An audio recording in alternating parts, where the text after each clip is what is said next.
Hello everyone. इस video में हम लोग क्या पढ़ने वाले हैं? तो इस वीडियो में हम लोग पढ़ने वाले हैं unit 3 human body health and safety का part number 2 chapter number 4 named as food and health. तो इस चैप्टर में हम लोग 3 इम्पॉर्टेंट पार्ट के बारे में डिस्कस करेंगे थोड़ा सा डिटेल में, ठीक है।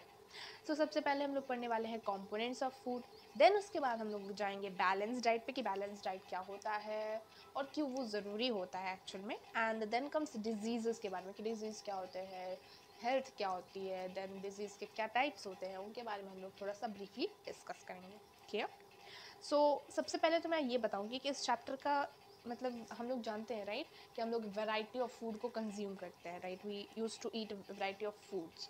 तो वो इम्पॉर्टेंस हम लोग जानेंगे कि हमारे मतलब हमें रेस्ट क्यों करना चाहिए, हमें एक्सरसाइज क्यों करना चाहिए to stay fit and healthy, what is the need of it. Okay, so actually in this chapter we will also get to know about the answer of this question. Okay, so सबसे पहले हम लोग start करेंगे अपना पहले part से। So let's get started from the components of food. Okay, so food contain करता है nutrients that is always required by our body in adequate amounts to grow and stay healthy. यानी कि हमें grow करने के लिए और स्टे हेल्दी करने के लिए फूड को कंज्यूम करना पड़ता है। तो फूड के अंदर ऐसा क्या होता है जो कि हमें प्रोवाइड करता है energy to work in pay and to perform every kind of activities.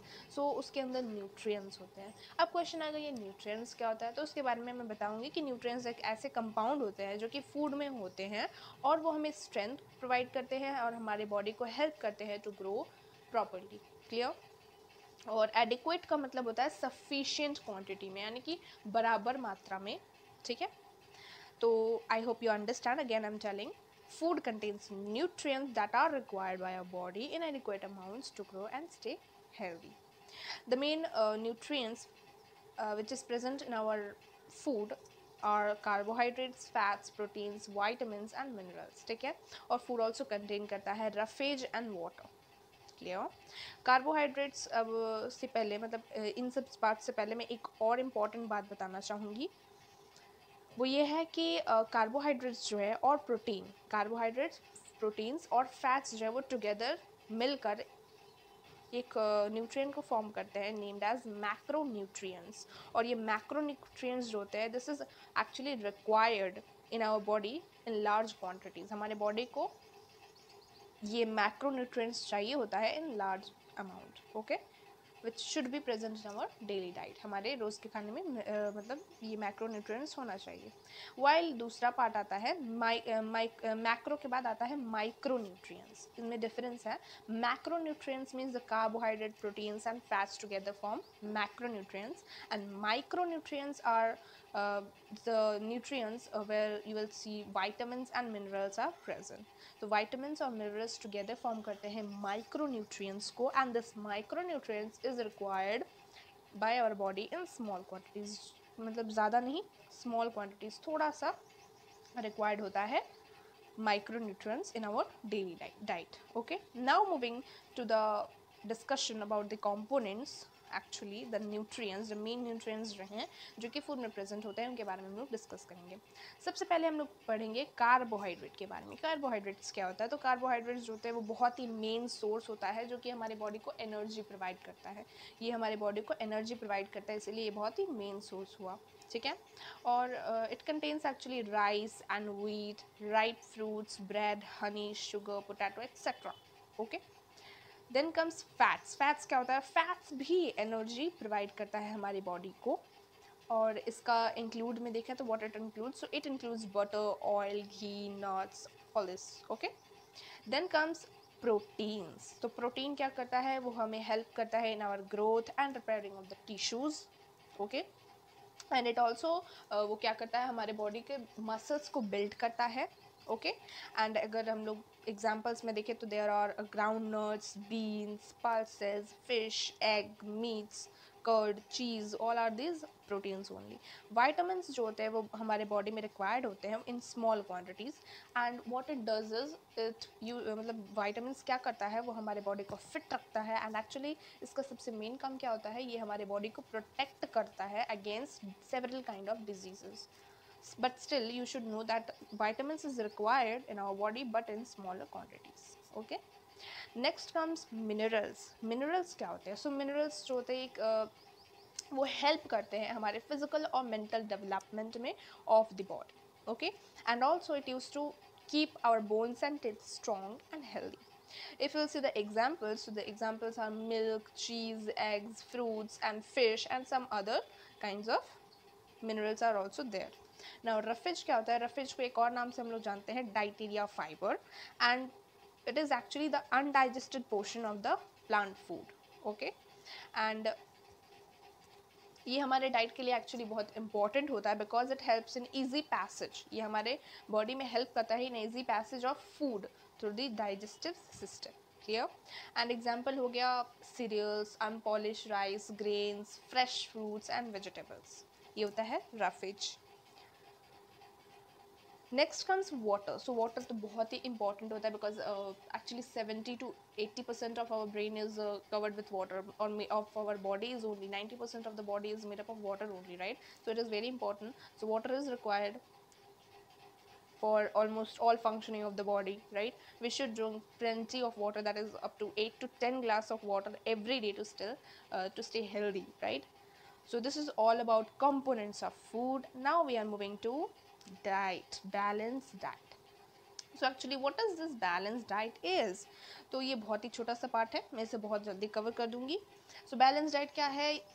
ये एक्चुअल में ऑल जो भी कंपोनेंट्स ऑफ फूड होता है उसे अपने अंदर कंटेन करता है इन एडिक्वेट अमाउंट, यानी कि बराबर मात्रा में हर एक न्यूट्रिएंट्स को, हर एक कंपोनेंट्स ऑफ फूड को बराबर की मात्रा में रखता है, उसे ही बैलेंस डाइट बोलते हैं. A diet that contains all components of food in adequate amount is called as a balanced diet. Actually a balanced diet is essential for proper growth and functioning of the body. यानी कि अगर आपको अपना body का growth और functioning अच्छे से करना है तो बैलेंस डाइट बहुत इंपॉर्टेंट रोल प्ले करता है. क्लियर?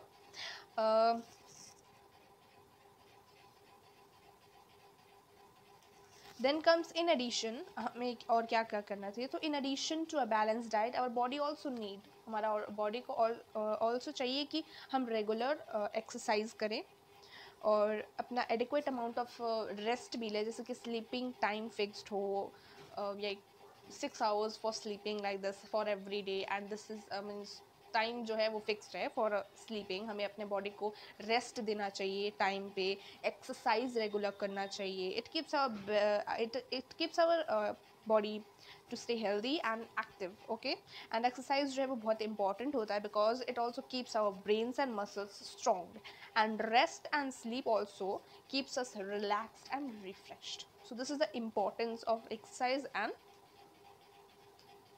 rest. Clear? So अब समझ आया कि balanced diet क्या होता है. If there is any kind of issues in understanding your balanced diet, it is actually nothing but balanced diet जो होता है वो contain करता है essential amount, balanced diet का importance इसलिए because it is a kind of diet where all the kind of components are there in adequate amounts. Okay, balanced diet के 7 essential factors होते हैं, which is carbohydrate, protein, fats, fiber, vitamin, mineral and water. A picture is given you to understand. I hope you will understand through the pictures. There is proper amount of carbohydrates का proper amount है, vitamins and minerals, proteins and fats, oils, सभी का एक proper amount दिया हुआ है. This is actually this picture is called as food pyramid. Okay. Now moving to the next part of our discussion, which is called as diseases. Okay, so diseases से पहले मैं बताना चाहूँगी कि health क्या होता है. So health is the state of being completely well. यानी कि health क्या होती है? Health क्या होती है? Complete state, जहाँ पे आप बिल्कुल physically fit हैं and mentally fit है. Physically and mentally both तरीके से आप एकदम fit है तो you will be called as healthy. So health is defined as a state of complete physical and mental well-being. This is the definition given. Now we are moving to the disease. So disease क्या होता है? एक ऐसा state होता है जब हमारा body और हमारा mind प्रॉपरली एक हेल्दी कंडीशन में नहीं होता है. एक हेल्दी कंडीशन में हमारा बॉडी, हमारा फिजिकल बॉडी, फिजिकली हमारी बॉडी और माइंड दोनों ही हेल्दी कंडीशंस में नहीं होती, तो उसे हम लोग डिजीज़ कहते हैं. ओके, तो a disease is a state where the body and और you can say as mind are not in healthy condition. A disease can occur due to many reasons, and we can broadly classify them into two categories. First is communicable diseases and second is non-communicable diseases. So communicable diseases के बारे में आगे हम लोग और पढ़ेंगे, but आगे के क्लासेस भी. बट communicable disease एक बहुत ही ईजी सा टर्म है. एक्चुअली कम्युनिकेबल डिजीज़ ऐसा डिजीज़ है जो कि एक हेल्दी पर्सन से, मतलब एक पर्सन है, जैसे कि सपोज मेरे को मान लो मुझे कोई डिजीज़ है, लाइक कम्युनिकेबल डिजीज़ का एक सिंपल सा एग्जांपल हो सकता है कोविड, राइट. तो कोविड बहुत ही काइंड ऑफ कम्युनिकेबल डिजीज़ रहा है. उसके बारे में हम लोगों ने मतलब देखा कि कितने तेज़ी से स्प्रेड हो रहा था, कैसे फैल रहा था. तो taking it as an example you can understand a communicable disease. सो एक ऐसा डिजीज़ जो कि पास हो सकता है from an infected person to N healthy person is called as communicable disease. एक इन्फेक्टेड पर्सन है, सपोज एक पर्सन को कफ है, तो एक इन्फेक्टेड पर्सन से दूसरे एक हेल्दी पर्सन, सपोज आपके फ्रेंड है, मान लो आपको कफ है और आपके फ्रेंड एकदम हेल्दी थे, वो आपसे कांटेक्ट में आया, आपसे हाथ वाथ मिलाया, देन कुछ टाइम बाद आप देखते हैं कि उसे भी आपकी तरह कफ हो गया. सो दैट इज़ व्हाट, एक इन्फेक्टेड पर्सन से एक हेल्दी पर्सन पे पास हो गया ये डिजीज़, उसे ही हम लोग कम्युनिकेबल डिजीज़ कहते हैं. एंड इस टाइप के डिजीज़ फैलते किससे हैं? माइक्रोब से फैलते हैं. अब ये माइक्रोब्स क्या होते हैं? तो माइक्रोब्स होते हैं बैक्टीरिया, वायरसेस, फंगाई एंड प्रोटोजिया. ये सब होते हैं माइक्रोब्स, जिसे हम लोग अपने नेकेड आइज से देख नहीं सकते. A microscope will be needed for seeing them. Microbes that causes actually diseases, जो माइक्रोब्स कॉज करते हैं डिजीजेस को, उसे हम लोग कहते हैं germs. And these germs can spread when the infected person coughs, sneeze, और यानी कि जो जर्म होते हैं वो कब स्प्रेड होता है? अगर आपको कफ है तो एक पर्सन कफ करता है, स्नीज करता है, तो उसका जो ड्रॉपलेट्स है वो हर जगह फैल जाता है. एंड कोई भी हेल्दी पर्सन इफ़ ही और शी विल ब्रीथ, उनके अंदर भी जाके वो बैक्टीरिया या वो वायरस अपना काम शुरू कर देता है, अपना डिवीजन शुरू कर देता है. That is here what given. So germ can spread when the infected person coughs, sneezes or spits. Germs can enter a person's body through contact with an infected person or contaminated. Contaminated is air के through फैल सकता है, water and food के through. एक infected person से healthy person को वही kind of disease हो सकता है through the contaminated area. Contaminated का meaning भी दिया हुआ है बुक में, that is made impure or polluted by the addition of harmful substances or microbes. Insects such as flies होते हैं, mosquitoes होते हैं, वो भी कुछ diseases, कुछ इसी टाइप के disease को फैलाते भी हैं. disease causing germs they are actually. अब आते हैं prevention पे. so what is prevention? so prevention is a better than cure. cure से भी ज़्यादा prevention helpful होता है. It is always better to prevent a disease than to treat it. treat करने से ज़्यादा अच्छा है कि आप उसे prevent करने की कोशिश करो. okay? किसको? disease को. okay? Now how can you prevent, how this prevention can be there for you? so maintaining good hygiene, आप अपने आसपास साफ सुथरा environment रखो, अपने environment को clean रखो. ये एक बहुत ही important role play करता है in preventing diseases, this kind of diseases. okay? You can also do two things, two important things. first, that wash your hands before you're eating, right? and second, cover your mouth while you are coughing and sneezing. These two steps are commonly given in your book, which will prevent, which will also work as prevention of such kind of diseases. Hygiene means to maintain cleanliness from germs and dirt. Now coming to vaccination part. तो vaccination क्या होता है? Vaccination is a process of using substances called vaccine. Vaccine क्या होता है?